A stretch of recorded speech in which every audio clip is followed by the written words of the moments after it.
शादी के बाद हनीमून के लिए निकले इंदौर के कपल राजा रघुवंशी और सोनम की चर्चा इन दिनों देश भर में हो रही है। ये नवविवाहित जोड़ा 23 मई को मेघालय के शिलोंग से लापता हो गया और ठीक 11 दिनों बाद राजा का शव 2 जून को खाई में मिला और राजा की पत्नी सोनम तब से लापता है। पुलिस का कहना है कि राजा की हत्या की गई है।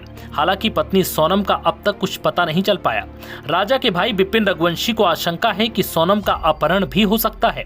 दरअसल घटना स्थल से बांग्लादेश बॉर्डर कुछ ही दूरी पर है और परिवार को ये डर सता रहा है कि कहीं सोनम को वो लोग बांग्लादेश तो लेकर नहीं चले गए। राजा के भाई विपिन ने कहा कि मुझे शक है। स्थानीय लोगों से जानकारी मिली है कि वहां जो नए कपल आते हैं उनमें से लड़कियों को उठाकर बांग्लादेश की तरफ ले जाते हैं।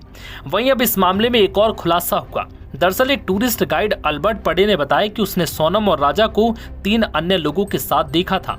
अल्बर्ट पडे जो मावला ख्यात गांव का टूरिस्ट गाइड है, उसने पहली बार पत्रकारों को ये जानकारी दी। पडे ने बताया कि उसने सोनम और राजा को 3 आदमियों के साथ मावला ख्यात पार्किंग की ओर जाते हुए देखा था।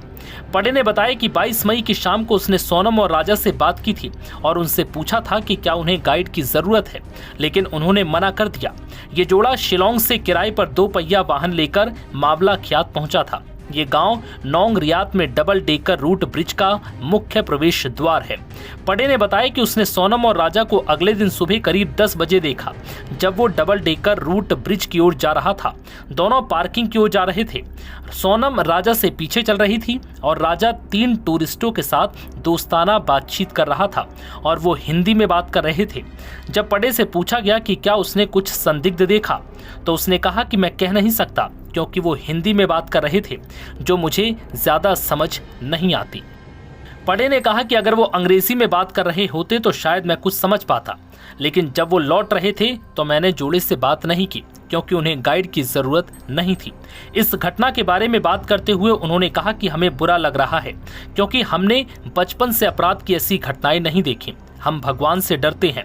गांव वाले इस बात से चिंतित है कि कहीं उनका नाम बदनाम ना हो जाए, क्योंकि पुलिस ने बताया कि हत्या में इस्तेमाल किया गया धारदार हथियार नया था और पहले कभी लकड़ी काटने के लिए इस्तेमाल नहीं किया गया था।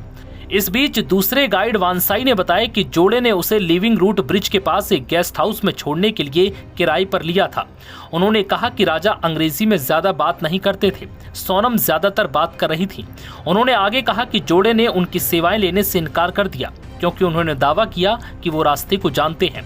उन्होंने दुख जताते हुए कहा कि मेघालय को सोशल मीडिया पर अब बदनाम किया जा रहा है, जबकि हम में से कई लोगों को इसके बारे में कुछ भी पता नहीं।